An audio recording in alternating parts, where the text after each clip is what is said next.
नमस्कार दोस्तों आप सभी का हार्दिक स्वागत है हमारे YouTube चैनल पे। दोस्तों आज हम बात कर रहे हैं यूपीट्रिपलएससी पीईटी 2022 के महत्वपूर्ण प्रश्नोत्तरी की। दोस्तों आज का हमारा टॉपिक है भारतीय इतिहास। तो यहाँ पर लगभग 170 क्वेश्चन दिए गए हैं। चलिए बिना किसी देरी के स्टार्ट करते हैं क्वेश्चन नंबर 1 से। क्वेश्चन नंबर 1, भारत में शासन करने वाले दिए गए शासकों का कालक्रम अनुसार सही क्रम क्या है। देखिए कौन सा शासक पहले शासन किया और कौन सा शासक बाद में शासन किया, ये अब आपको बताना है। ठीक है, तो सबसे पहले किस शासक ने शासन किया, तो किया इल्तुतमिश ने। ठीक है, उसके बाद कौन आया, उसके बाद आया अलाउद्दीन खिलजी, और उसके बाद कौन आया, उसके बाद आया शेरशाह सूरी, और सबसे लास्ट में कौन आया, अकबर। तो दोस्तों इसका आंसर क्या हो जाएगा, ऑप्शन नंबर बी। ठीक है, चलिए अगले क्वेश्चन की बात करते हैं। क्वेश्चन नंबर 2, निम्न में से कौन से संत शिवाजी से समकालीन थे। तो दोस्तों इसका आंसर हो जाएगा ऑप्शन नंबर ए, तुकाराम। ठीक है, चलिए अगले क्वेश्चन की बात करते हैं। क्वेश्चन नंबर 3, बंगाल के प्रथम गवर्नर जनरल कौन थे। तो दोस्तों इसका आंसर हो जाएगा option number B, lord Warren Hasting. ठीक है, अगले क्वेश्चन की बात करते हैं। क्वेश्चन नंबर 4, चरक संहिता संबंधित है। तो दोस्तों इसका आंसर क्या हो जाएगा, ऑप्शन नंबर बी, चिकित्सा से। ठीक है, चलिए अगले क्वेश्चन की बात करते हैं। क्वेश्चन नंबर 5, निम्न में से कौन सा जोड़ा सही नहीं है। तो दोस्तों इसका आंसर हो जाएगा ऑप्शन नंबर डी, औरंगजेब की मृत्यु कब हुई थी, 1709 में नहीं होकर 1707 में हुई थी। ठीक है, चलिए अगले क्वेश्चन की बात करते हैं। क्वेश्चन नंबर 6, निम्नलिखित किस क्रम में भारत आए थे। तो बताइए दोस्तों सबसे पहले कौन भारत आया था।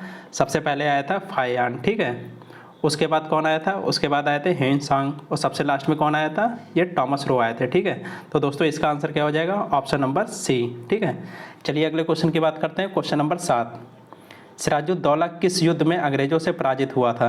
तो दोस्तों इसका आंसर हो जाएगा ऑप्शन नंबर बी, प्लासी के युद्ध में। ठीक है, चलिए अगले क्वेश्चन की बात करते हैं। क्वेश्चन नंबर 8, इनमें से कौन हड़प नीति का कट्टर समर्थक था। तो दोस्तों क्या हम लोग बोलते हैं लाल डलहौजी की हड़प नीति। आंसर क्या हो जाएगा, ऑप्शन नंबर बी। ठीक है, लाल डलहौजी। चलिए अगले क्वेश्चन की बात करते हैं। क्वेश्चन नंबर 9, भारतीय इतिहास में धन्वंतरी कौन थे। तो दोस्तों धन्वंतरी कौन था, चंद्रगुप्त विक्रमादित्य की जो सभा को सुशोभित करने वाले प्रसिद्ध चिकित्सक को क्या बोलते थे, धन्वंतरी। आंसर क्या हो जाएगा, ऑप्शन नंबर बी। ठीक है, चलिए अगले क्वेश्चन की बात करते हैं। क्वेश्चन नंबर 10, मौर्यकालीन भारत के विवरण वाली इंडिका के लेखक कौन थे। तो दोस्तों इसका आंसर हो जाएगा ऑप्शन नंबर ए, मेगस्थनीज। ठीक है, अगले क्वेश्चन की बात करते हैं। क्वेश्चन नंबर 11, हिंदू विधवा पुनर्विवाह अधिनियम 1856 जिसे किसके द्वारा पारित किया गया था। तो दोस्तों इसका आंसर हो जाएगा ऑप्शन नंबर सी, कैनिंग के द्वारा। ठीक है, चलिए अगले क्वेश्चन की बात करते हैं। क्वेश्चन नंबर 12, 1891 में बीएम मालावारी के प्रयासों को तब फल मिला जब सहमति की उम्र अधिनियम को पारित किया गया, जिसके अनुसार कितने वर्ष से कम की बालिका को विवाह से प्रतिबंध किया गया था। तो दोस्तों इसका आंसर हो जाएगा ऑप्शन नंबर बी, 12 वर्ष। ठीक है, अगले क्वेश्चन की बात करते हैं। क्वेश्चन नंबर 13, 1795 और 1804 के बंगाल विनियम अधिनियमों ने क्या घोषित किया। तो दोस्तों इन्होंने घोषित किया कन्या हत्या को अवैध। आंसर क्या हो जाएगा, ऑप्शन नंबर बी। ठीक है, अगले क्वेश्चन की बात करते हैं। क्वेश्चन नंबर 14, हंटर आयोग ने किसके विकास पर अधिक बल दिया। तो दोस्तों यह दिया था प्राथमिक शिक्षा पर बल। आंसर क्या हो जाएगा, ऑप्शन नंबर ए। अगले क्वेश्चन की बात करते हैं। क्वेश्चन नंबर 15, भारत में यातायात व्यवस्था की शुरुआत का श्रेय किसे जाता है। तो दोस्तों इसका आंसर हो जाएगा ऑप्शन नंबर बी, ब्रिटिश शासकों को। ठीक है, अगले क्वेश्चन की बात करते हैं। क्वेश्चन नंबर 16, सर्वप्रथम महलवाड़ी प्रणाली कहाँ से लागू हुई। तो दोस्तों इसका आंसर हो जाएगा option number B, Uttar Pradesh. ठीक है, चलिए अगले क्वेश्चन की बात करते हैं। क्वेश्चन नंबर 17, भारत के governor general lord William Bentinck ने सती प्रथा को समाप्त करने हेतु वर्ष डैश में कानून पारित किया। किस वर्ष में कानून पारित किया। तो दोस्तों यह किया था 1829 में। आंसर क्या हो जाएगा, ऑप्शन नंबर सी, 1829। चलिए अगले क्वेश्चन की बात करते हैं। क्वेश्चन नंबर 18, स्वामी दयानंद सरस्वती ने किस शहर में पहली बार 1875 में आर्य समाज की स्थापना की। तो दोस्तों यह की थी बॉम्बे में। आंसर क्या हो जाएगा, ऑप्शन नंबर ए, जो कि अब मुंबई बोला जाता है। ठीक है, चलिए अगले क्वेश्चन की बात करते हैं। क्वेश्चन नंबर 19, अलीगढ़ मुस्लिम विश्वविद्यालय की स्थापना किसने की। तो दोस्तों इसका आंसर हो जाएगा option number A, sir Syed Ahmad Khan ने। ठीक है, अगले क्वेश्चन की बात करते हैं। क्वेश्चन नंबर 20, 1828 में ब्रह्म समाज की स्थापना निम्नलिखित में से किसके द्वारा की गई। तो दोस्तों इसका आंसर हो जाएगा ऑप्शन नंबर ए, राजा राम मोहन राय के द्वारा। ठीक है, अगले क्वेश्चन की बात करते हैं। क्वेश्चन नंबर 21, ब्रह्म समाज की स्थापना किसने की थी। तो देखिए अभी दोस्तों हम लोगों ने आंसर बताया किसने की थी, ऑप्शन नंबर ए, राजा राम मोहन राय ने। ठीक है, अगले क्वेश्चन की बात करते हैं। क्वेश्चन नंबर 22, डैश भारत में राजनीतिक सुधारों के लिए आंदोलन शुरू करने वाले भारतीय नेता थे। तो दोस्तों इसका आंसर क्या हो जाएगा? ऑप्शन नंबर बी, राजा राम मोहन राय। ठीक है, अगले क्वेश्चन की बात करते हैं। क्वेश्चन नंबर 23, आर्य समाज की स्थापना किसने की?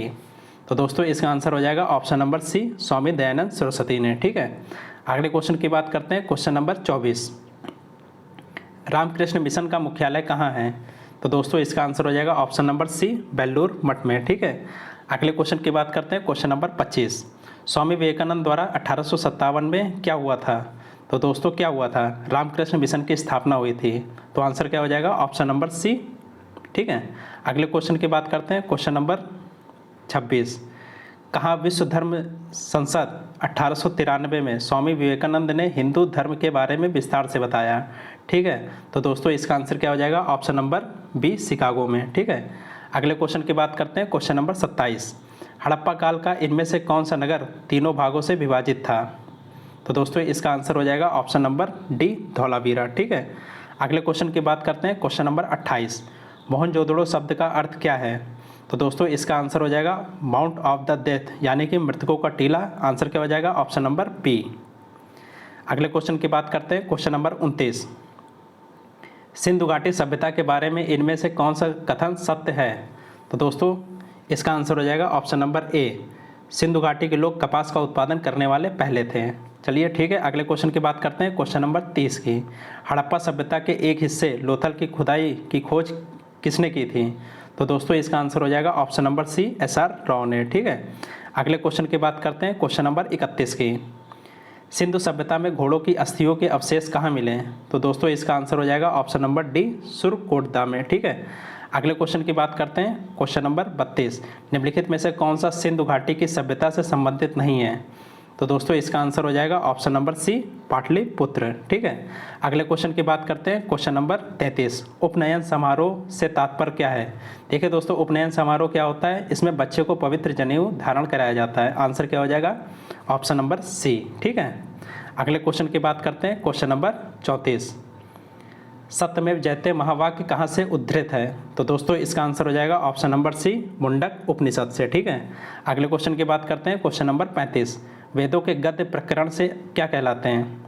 तो दोस्तों वेदों के गद्य प्रकरण क्या कहलाते हैं? ये कहलाते हैं ब्राह्मण। आंसर क्या हो जाएगा? ऑप्शन नंबर बी, ब्राह्मण। ठीक है, अगले क्वेश्चन की बात करते हैं। क्वेश्चन नंबर 36, निम्नलिखित में से कौन सा ज्ञान के सिद्धांत पर बल देता है?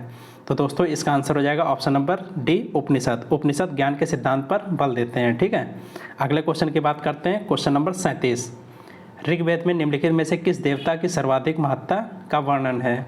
तो दोस्तों इसका आंसर हो जाएगा ऑप्शन नंबर बी, इंद्र की। ठीक है, अगले क्वेश्चन की बात करते हैं। क्वेश्चन नंबर 38, प्राचीनतम वेद कौन सा है?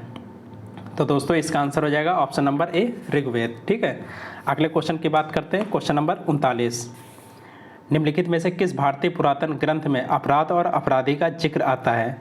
तो दोस्तों देखिए, अर्थशास्त्र में भी आता है, न्याय मीमांसा में भी आता है और मनुस्मृति में भी आता है। आंसर क्या हो जाएगा? ऑप्शन नंबर डी, उपयुक्त सभी में। ठीक है, अगले क्वेश्चन की बात करते हैं। क्वेश्चन नंबर 40, मनुष्य जीवन का सर्वोत्तम ध्येय है कैवल्य, जिसका अर्थ है? तो दोस्तों कैवल्य का अर्थ क्या होता है? इच्छाओं पर विजय करना। ठीक है, इच्छाओं पर विजय प्राप्त करना। आंसर क्या हो जाएगा? ऑप्शन नंबर सी।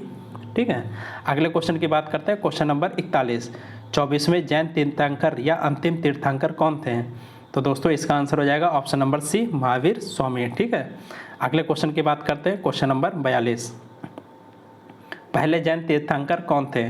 तो दोस्तों इसका आंसर हो जाएगा ऑप्शन नंबर बी, ऋषभदेव। ठीक है, अगले क्वेश्चन की बात करते हैं। क्वेश्चन नंबर 43, जैन धर्म में 3 रत्न, जिसे त्रिरत्न कहा जाता है, दिए जाते हैं और उन्हें निर्वाण का मार्ग कहा जाता है, वे हैं? तो दोस्तों त्रिरत्न कौन कौन से होते हैं? सही विश्वास, सही ज्ञान और सही आचरण। आंसर क्या हो जाएगा? Option number D. ठीक है, अगले क्वेश्चन की बात करते हैं। क्वेश्चन नंबर 44, अशोक का सिंह चतुर्भुज स्तंभ कहाँ पर एक स्तंभ पर था? तो दोस्तों इसका आंसर हो जाएगा ऑप्शन नंबर डी, सारनाथ में। ठीक है, अगले क्वेश्चन की बात करते हैं। क्वेश्चन नंबर 45, अशोक के प्रधान शिलालेख में सबसे बड़ा शिलालेख था? तो दोस्तों इसका आंसर कौन सा हो जाएगा? ऑप्शन नंबर सी, 13वां शिलालेख सबसे बड़ा शिलालेख था। चलिए अगले क्वेश्चन की बात करते हैं। क्वेश्चन नंबर 46, अशोक के आक्रमण के दौरान कलिंग की राजधानी कौन सी थी? तो दोस्तों कलिंग की राजधानी क्या थी जब अशोक ने आक्रमण किया था?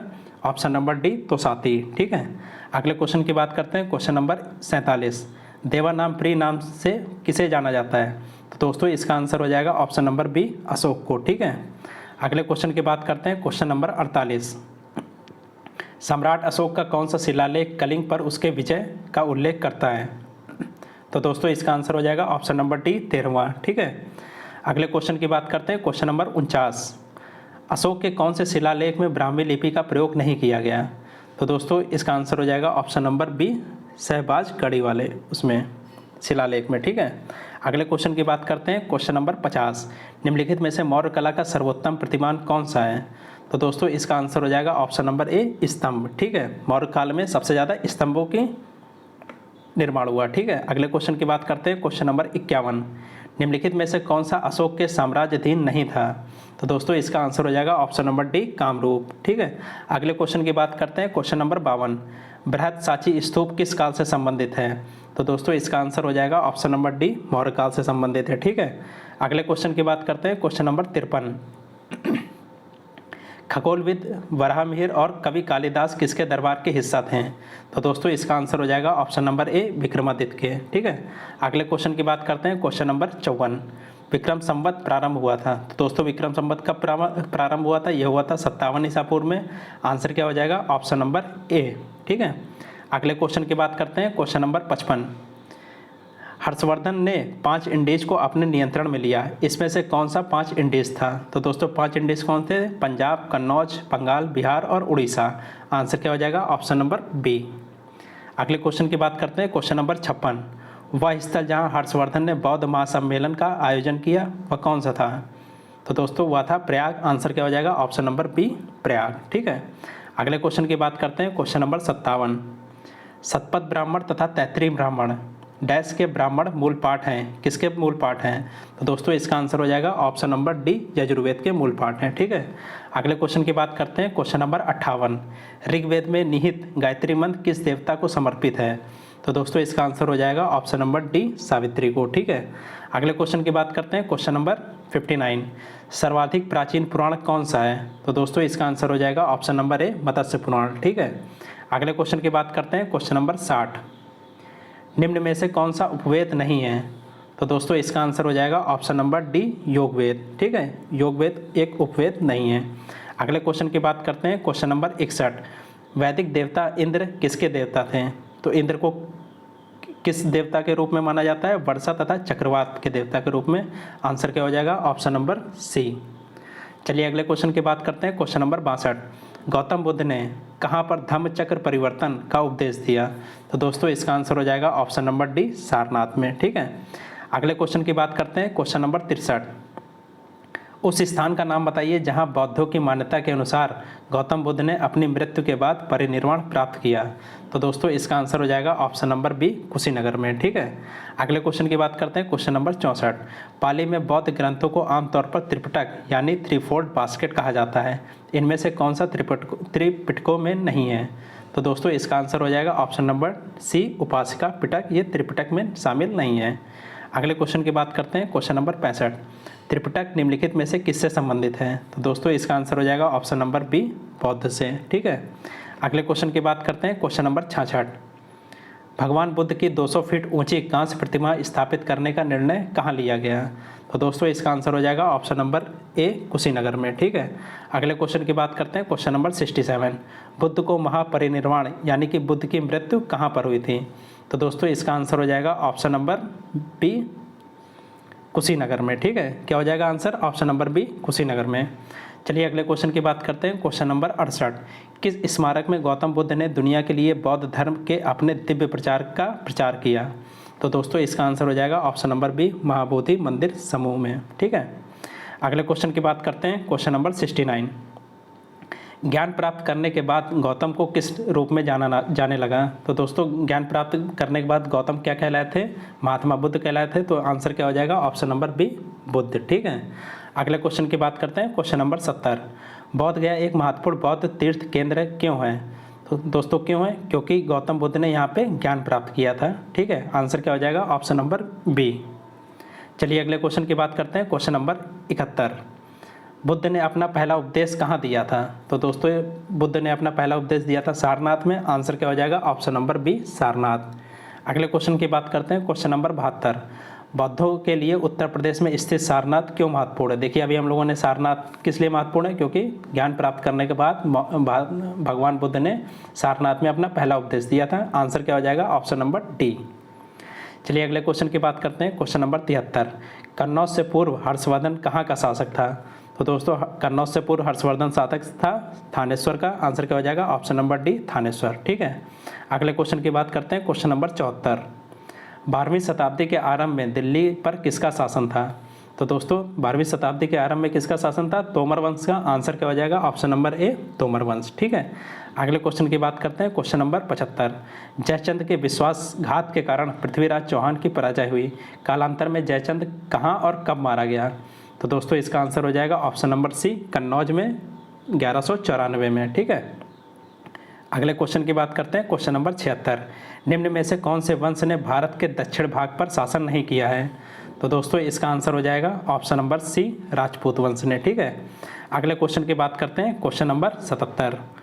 पाल साम्राज्य भारत के किस हिस्से से संबंधित है? तो दोस्तों इसका आंसर हो जाएगा ऑप्शन नंबर बी, पूर्वी हिस्से से संबंधित है। ठीक है, अगले क्वेश्चन की बात करते हैं, क्वेश्चन नंबर 78। पाल वंश का पहला शासक कौन था? तो दोस्तों इसका पहला शासक कौन था? गोपाल। आंसर क्या हो जाएगा? Option number C, Gopal. ठीक है, अगले क्वेश्चन की बात करते हैं, क्वेश्चन नंबर 79। लौह और रक्त की नीति किसने अपनाई थी? तो दोस्तों इसका आंसर हो जाएगा ऑप्शन नंबर ए, बलबन ने। ठीक है, अगले क्वेश्चन की बात करते हैं, क्वेश्चन नंबर 80। किसके शासनकाल में इब्न बतूता भारत आया था? तो दोस्तों इसका आंसर हो जाएगा ऑप्शन नंबर बी, मोहम्मद बिन तुगलक के शासनकाल में। ठीक है, अगले क्वेश्चन की बात करते हैं, क्वेश्चन नंबर 81। भारत पर तैमूर ने किस वर्ष आक्रमण किया? तो दोस्तों इसका आंसर हो जाएगा ऑप्शन नंबर डी, 1398 में। ठीक है, अगले क्वेश्चन की बात करते हैं, क्वेश्चन नंबर 82। किस शासक ने भारत में तुगलक वंश की नींव रखी? तो दोस्तों इसका आंसर हो जाएगा option number B, Ghiyasuddin Tughlaq ने। ठीक है, अगले क्वेश्चन की बात करते हैं, क्वेश्चन नंबर 83। दिल्ली में अलाउद्दीन खिलजी के शासनकाल की अवधि क्या थी? तो दोस्तों अलाउद्दीन खिलजी का शासन क्या था? 1296 से 1316। आंसर क्या हो जाएगा? ऑप्शन नंबर ए। ठीक है, अगले क्वेश्चन की बात करते हैं, क्वेश्चन नंबर 84। खिज्र खान निम्नलिखित में से किस राजवंश से संबंधित था? तो दोस्तों इसका आंसर हो जाएगा ऑप्शन नंबर सी, सैयद वंश से। ठीक है, अगले क्वेश्चन की बात करते हैं, क्वेश्चन नंबर 85। अमीर खुसरो, जिसे कव्वाली का पिता एवं भारत का तोता भी कहा जाता है, किसके दरबार के राजकवि थे? ठीक है, तो दोस्तों इसका आंसर हो जाएगा option number D, Alauddin Khilji के दरबारी कवि थे। ठीक है, अगले क्वेश्चन की बात करते हैं, क्वेश्चन नंबर 86। भारत में सिकंदर लोदी का शासनकाल कब से कब तक आया था? तो दोस्तों सिकंदर लोदी कब से कब तक शासन किए थे? 1489 से 1517 तक। ऑप्शन क्या हो जाएगा? Option number C. ठीक है, अगले क्वेश्चन की बात करते हैं, क्वेश्चन नंबर 87। अलाउद्दीन खिलजी द्वारा बनाया गया प्रसिद्ध अलाई का दरवाज़ा कहाँ पर स्थित है? तो दोस्तों इसका आंसर हो जाएगा ऑप्शन नंबर बी, नई दिल्ली में। ठीक है, अगले क्वेश्चन की बात करते हैं, क्वेश्चन नंबर 88। दिल्ली में कुतुब मीनार दुनिया का सबसे ऊंचा ईंट का बना मीनार है। इसमें से कौन से राजा ने इसके निर्माण में योगदान नहीं दिया था? तो देखिए फिरोज शाह तुगलक ने दिया था, कुतुबुद्दीन ऐबक ने भी दिया था और इल्तुतमिश ने भी दिया था। किसने नहीं दिया था? आंसर हो जाएगा option number C, Alauddin Khilji ने इसके निर्माण में योगदान नहीं दिया था। चलिए अगले क्वेश्चन की बात करते हैं, क्वेश्चन नंबर 89। तारीख ए फिरोज शाही के लेखक हैं। तो दोस्तों इसके लेखक कौन हैं? ऑप्शन नंबर ए, जियाउद्दीन बर्नी। ठीक है, अगले क्वेश्चन की बात करते हैं, क्वेश्चन नंबर 90। निम्नलिखित में से कौन दिल्ली सल्तनत के इतिहास का लेखक नहीं था? तो दोस्तों इसका आंसर हो जाएगा ऑप्शन नंबर ए, अब्बास खान शेरवानी। ठीक है, अगले क्वेश्चन की बात करते हैं, क्वेश्चन नंबर 91। किस मुगल बादशाह ने इलाहाबाद को अपनी राजधानी बनाया? तो दोस्तों इसका आंसर हो जाएगा option number B, Shah Alam ने। ठीक है, अगले क्वेश्चन की बात करते हैं, क्वेश्चन नंबर 92। प्रारंभ में अकबर का संरक्षक कौन था? तो दोस्तों अकबर का संरक्षक कौन था? बैरम खां। आंसर क्या हो जाएगा? ऑप्शन नंबर डी, बैरम खां। ठीक है, अगले क्वेश्चन की बात करते हैं, क्वेश्चन नंबर 93। हुमायूं की दुर्घटना से आकस्मिक मृत्यु के उपरांत उसके बेटे अकबर को कहाँ मुगल सिंहासन पर बैठाया गया? तो दोस्तों इसका आंसर हो जाएगा ऑप्शन नंबर सी, काला नौर में। ठीक है, अगले क्वेश्चन की बात करते हैं, क्वेश्चन नंबर 94। निम्नलिखित किस सम्राट के शासनकाल में भारत का पहला मुद्रा रुपया मुद्रित हुआ? तो दोस्तों इसका आंसर हो जाएगा option number C, Sher Shah Suri के शासनकाल में। ठीक है, अगले क्वेश्चन की बात करते हैं, question number 95। Thomas Roe Mughal सम्राट जहांगीर से किस किले में मिला था? तो दोस्तों ये किस किले में मिला था? ये मिला था अजमेर के किले में। आंसर क्या हो जाएगा? ऑप्शन नंबर डी, अजमेर के किले में। अगले क्वेश्चन की बात करते हैं, क्वेश्चन नंबर 96। इनमें से किसने भूमि मापांकन की व्यवस्था प्रारंभ की? तो दोस्तों इसका आंसर हो जाएगा option number B, Shershah Suri ने। ठीक है, अगले क्वेश्चन की बात करते हैं, क्वेश्चन नंबर 97। इनमें से किसने अकबर की धार्मिक नीति की आलोचना की? तो दोस्तों इसका आंसर हो जाएगा ऑप्शन नंबर सी, बदायूंनी ने। ठीक है, अगले क्वेश्चन की बात करते हैं, क्वेश्चन नंबर 98। इनमें से कौन सा मुगल सम्राट अनपढ़ था? तो दोस्तों कौन अनपढ़ था? अकबर अनपढ़ था। आंसर क्या हो जाएगा? ऑप्शन नंबर ए। ठीक है, अगले क्वेश्चन की बात करते हैं, क्वेश्चन नंबर 99। मुगल काल में पुलिस बल के मुखिया को क्या कहा जाता था? तो दोस्तों मुगल काल में पुलिस बल के मुखिया को क्या कहा जाता था? कोतवाल कहा जाता था। आंसर क्या हो जाएगा? ऑप्शन नंबर डी, कोतवाल। अगले क्वेश्चन की बात करते हैं, क्वेश्चन नंबर 100। निम्नलिखित में से किस मुगल शासक ने अंतगोतवा मेवाड़ के शासक महाराणा प्रताप सिंह के पुत्र राणा अमर सिंह से एक समझौता किया? तो दोस्तों कौन सा शासक था? जहांगीर। आंसर क्या हो जाएगा? Option number C. अगले क्वेश्चन की बात करते हैं, क्वेश्चन नंबर 101। जलालुद्दीन मोहम्मद किस नाम से प्रसिद्ध था? तो दोस्तों इसका आंसर हो जाएगा ऑप्शन नंबर बी, अकबर नाम से प्रसिद्ध था। ठीक है, अगले क्वेश्चन की बात करते हैं, क्वेश्चन नंबर 102। ताजमहल के सुलेखक, जिसे कैलीग्राफर कहा जाता है, ने 1648 ईस्वी में इसकी रचना की और इसे पूरा किया। ठीक है, कौन था इसका कैलीग्राफर? अमानत खान सिराजी। ऑप्शन क्या हो जाएगा? Option number C. अगले क्वेश्चन की बात करते हैं, क्वेश्चन नंबर 103। अकबर द्वारा बनवाया गया प्रसिद्ध ऐतिहासिक स्मारक बुलंद दरवाज़ा उत्तर प्रदेश के किस जिले में है? तो बताइए दोस्तों, बुलंद दरवाज़ा कहाँ पे? यह है आगरा में। आंसर क्या हो जाएगा? Option number C. अगले क्वेश्चन की बात करते हैं, क्वेश्चन नंबर 104। दिल्ली का प्रसिद्ध लौह स्तंभ जो सदियों से बिना जंग लगे खड़ा है, वह निम्नलिखित में से किस ऐतिहासिक परिसर में स्थित है?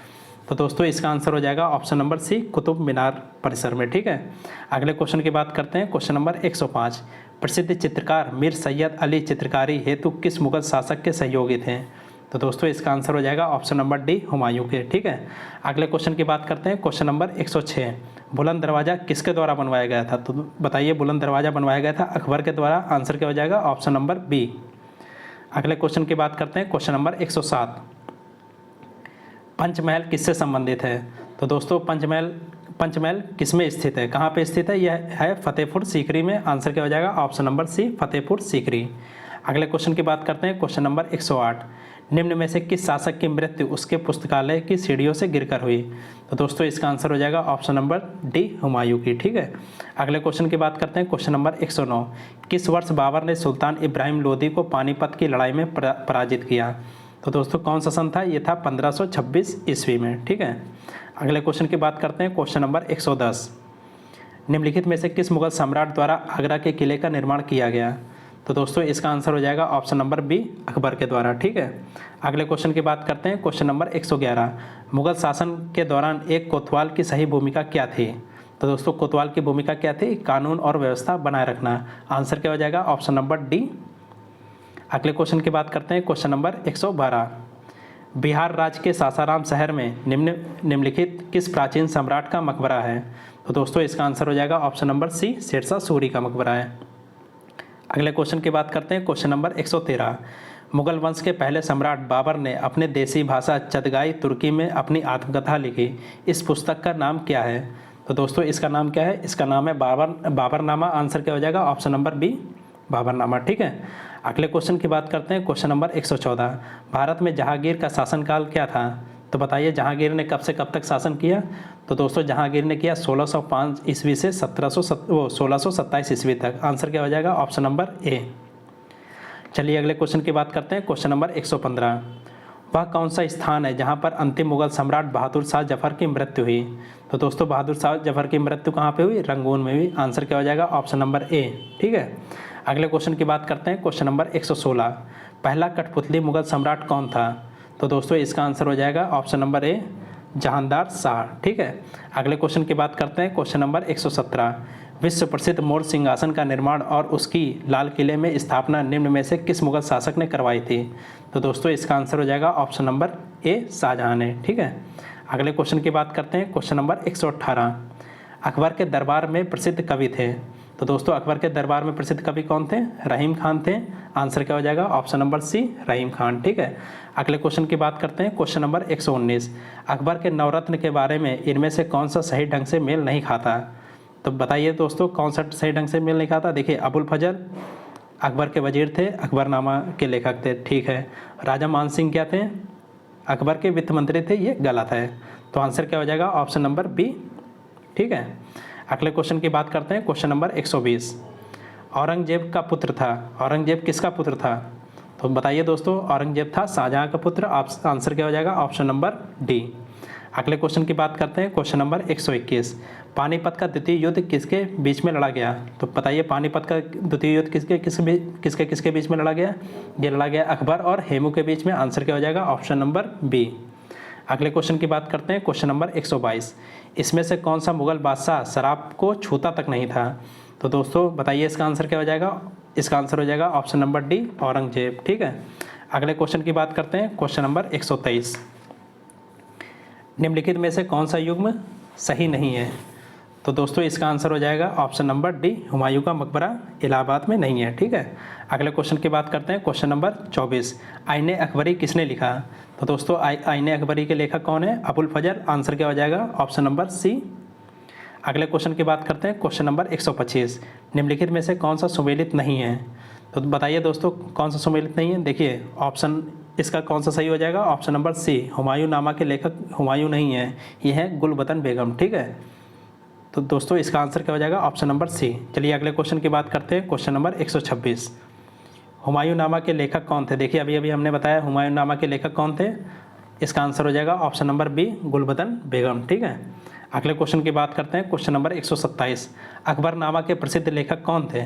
तो दोस्तों अकबरनामा के प्रसिद्ध लेखक थे अबुल फजल। आंसर क्या हो जाएगा? Option number B. अगले क्वेश्चन की बात करते हैं, क्वेश्चन नंबर 128। अकबर ने अपने दरबारी संगीतज्ञ के रूप में किसे नियुक्त किया था? तो दोस्तों इसका आंसर हो जाएगा ऑप्शन नंबर बी, अबुल फजल को। इसका आंसर हो जाएगा ऑप्शन नंबर बी, मियाँ तानसेन को, ठीक है। अगले क्वेश्चन की बात करते हैं, क्वेश्चन नंबर 129। निम्नलिखित किसके शासन काल में मुगल और मराठों के बीच में द्वंद्व प्रारंभ हुआ था? तो दोस्तों किसके शासन काल में हुआ था? यह हुआ था औरंगजेब के शासन काल में। आंसर क्या हो जाएगा? Option number B, Aurangzeb. अगले क्वेश्चन की बात करते हैं, क्वेश्चन नंबर 130। निम्नलिखित में से कौन सा एक कथन शिवाजी के विषय में असत्य है? तो बताइए दोस्तों कौन सा असत्य है? इसका आंसर हो जाएगा ऑप्शन नंबर डी, उन्होंने मुस्लिम को धर्मांतरण के लिए एवं हिंदुओं को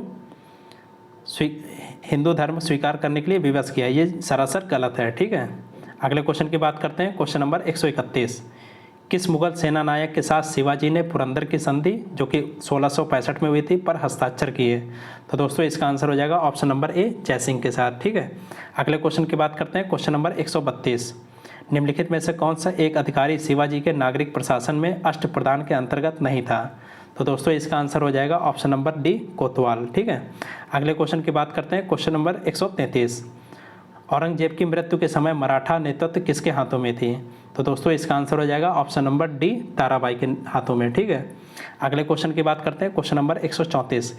शिवाजी के निम्नलिखित उत्तराधिकारियों में किसे औरंगजेब ने ईमानदार की उपाधि दी थी? तो दोस्तों औरंगजेब ने किसे दी थी ईमानदार की उपाधि? ये दी थी, बताइए किसे दी थी? तो दोस्तों ये दी थी ताराबाई को। आंसर क्या हो जाएगा? ऑप्शन नंबर बी, ताराबाई, ठीक है। अगले क्वेश्चन की बात करते हैं, क्वेश्चन नंबर 135।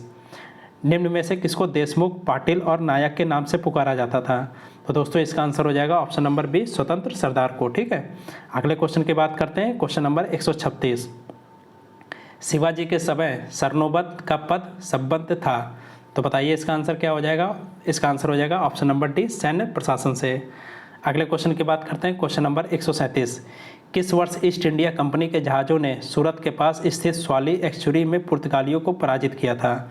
तो दोस्तों इसका आंसर हो जाएगा ऑप्शन नंबर सी, 1612 ईस्वी में। अगले क्वेश्चन की बात करते हैं, question number 138। Vasco D gamma एक पुर्तगाली अन्वेषक ने वर्ष डैश में भारत के समुद्री मार्ग की खोज की। तो बताइए वास्को डी गामा ने भारत की खोज कब की? तो यह की थी 1498 में। आंसर क्या हो जाएगा? Option number C, 1498। अगले क्वेश्चन की बात करते हैं, क्वेश्चन नंबर 139। मेरठ छावनी में 1857 के सैनिक विद्रोह की शुरुआत कब हुई थी?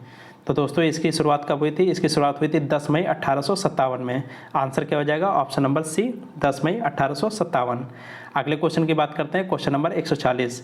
निम्नलिखित में से किसने 1857 के विद्रोह को दबाने के लिए अंग्रेजों की सहायता प्रदान नहीं की? तो दोस्तों किसने नहीं की थी? या की थी आवध की बेगम हजरत महल ने इनकी सहायता नहीं दी थी, ठीक है, अंग्रेज़ों की सहायता नहीं की थी। तो आंसर क्या हो जाएगा? ऑप्शन नंबर बी, अवध की बेगम हजरत महल ने।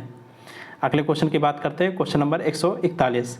1857 के प्रथम स्वतंत्रता विद्रोह में भाग लेने वाली प्रसिद्ध महिला स्वतंत्रता सेनानी कौन थी? तो दोस्तों इसका आंसर हो जाएगा option number D, Begum Hazrat Mahal, जो कि कहाँ से थी? लखनऊ घराने से, ठीक है। अगले क्वेश्चन की बात करते हैं, क्वेश्चन नंबर 142। 1857 के सिपाही विद्रोह में सिपाहियों को किस कंपनी द्वारा बनाए गए कारतूसों पर आपत्ति थी? तो दोस्तों इसका आंसर हो जाएगा ऑप्शन नंबर बी, एनफील्ड नामक कारतूस पर, ठीक है। अगले क्वेश्चन की बात करते हैं, क्वेश्चन नंबर 143।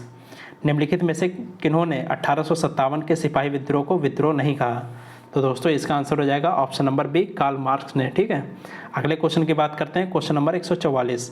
1857 के विद्रोह के प्रसिद्ध नेताओं में एक तात्या टोपे को अंग्रेजों ने 1859 में कहाँ फांसी दी? तो दोस्तों कहाँ पे फांसी दी थी? आंसर हो जाएगा ऑप्शन नंबर बी, शिवपुरी में, ठीक है। अगले क्वेश्चन की बात करते हैं, क्वेश्चन नंबर 145। सिपाही विद्रोह किस वर्ष हुआ था? तो देखिए 1857 के विद्रोह को क्या बोला जाता था? सिपाही विद्रोह भी बोला गया था।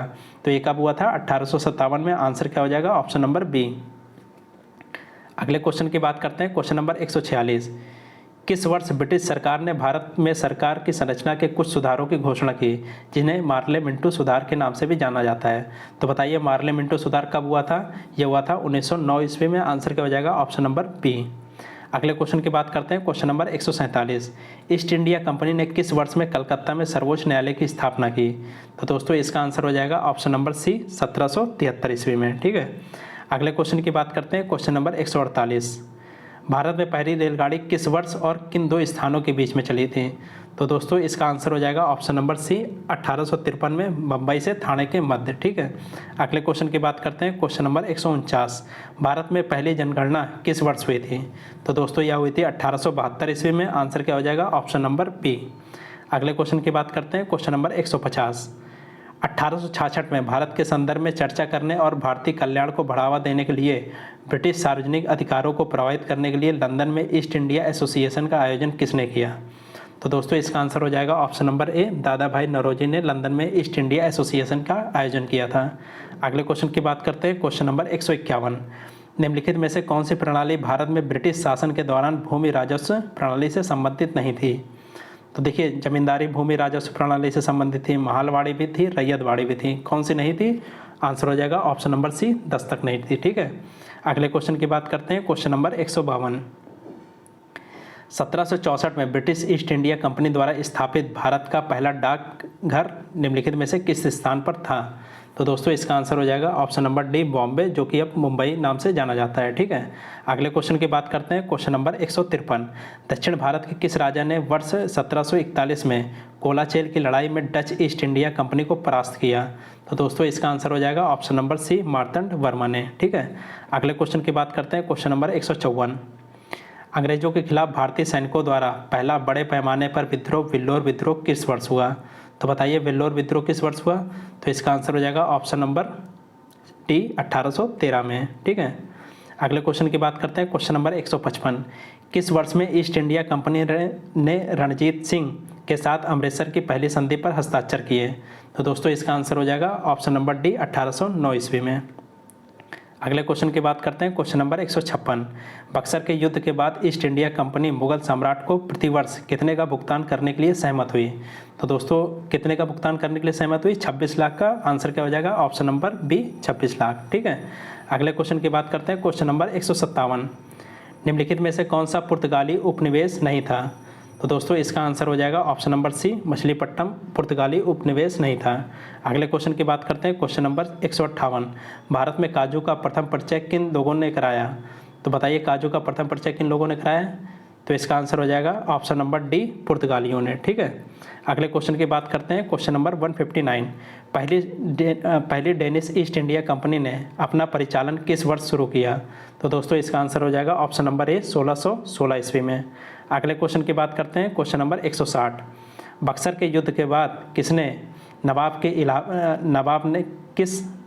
कहा कि नवाब ने इलाहाबाद और कड़ा को मुगल सम्राट को सौंप दिया, जो ब्रिटिश सैनिकों के संरक्षण के अंतर्गत आया था? तो दोस्तों इसका आंसर हो जाएगा ऑप्शन नंबर डी, अवध। ठीक है, अवध के नवाब ने। अगले क्वेश्चन की बात करते हैं, question number 161। Vasco D gamma किस वर्ष कालीकट में उतरा? तो बताइए वास्को डी गामा कब आया था भारत में? यह आया था 1498 ईस्वी में। और कहाँ पर आया था? कालीकट बंदरगाह में। ठीक है, आंसर क्या हो जाएगा? ऑप्शन नंबर डी, 1498 में। अगले क्वेश्चन की बात करते हैं, क्वेश्चन नंबर 162। श्रीरंगपट्टनम का एक ऐतिहासिक शहर जिसे टीपू सुल्तान और उसके पिता हैदर अली की कब्रों का घर माना जाता है, वह निम्नलिखित किस शहर से लगभग 15 किलोमीटर की दूरी पर स्थित है? तो दोस्तों इसका आंसर हो जाएगा ऑप्शन नंबर सी, मैसूर से 15 किलोमीटर की दूरी पर स्थित है। चलिए अगले क्वेश्चन की बात करते हैं, क्वेश्चन नंबर 163। टीपू सुल्तान कहाँ का शासक था? तो दोस्तों इसका आंसर हो जाएगा ऑप्शन नंबर सी, मैसूर का शासक था। ठीक है, अगले क्वेश्चन की बात करते हैं, क्वेश्चन नंबर 164। ब्रिटिश शासक को भारत से उखाड़ फेंकने के लिए इसमें से किसने फ्रांसीसियों की मदद की थी? तो दोस्तों इसका आंसर हो जाएगा ऑप्शन नंबर सी, टीपू सुल्तान ने। ठीक है, अगले क्वेश्चन की बात करते हैं, क्वेश्चन नंबर 165। श्रीरंगपट्टनम की लड़ाई में अंग्रेजों ने किसे पराजित किया? तो बताइए श्रीरंगपट्टनम की लड़ाई में अंग्रेजों ने किसे पराजित किया? तो यह किया था टीपू सुल्तान को पराजित। आंसर क्या हो जाएगा? ऑप्शन नंबर सी, टीपू सुल्तान। अगले क्वेश्चन की बात करते हैं, क्वेश्चन नंबर 166। निम्नलिखित में से कौन अवध का प्रथम नवाब था? तो दोस्तों इसका आंसर हो जाएगा ऑप्शन नंबर बी, शहादत खां। अगले क्वेश्चन की बात करते हैं, क्वेश्चन नंबर 167।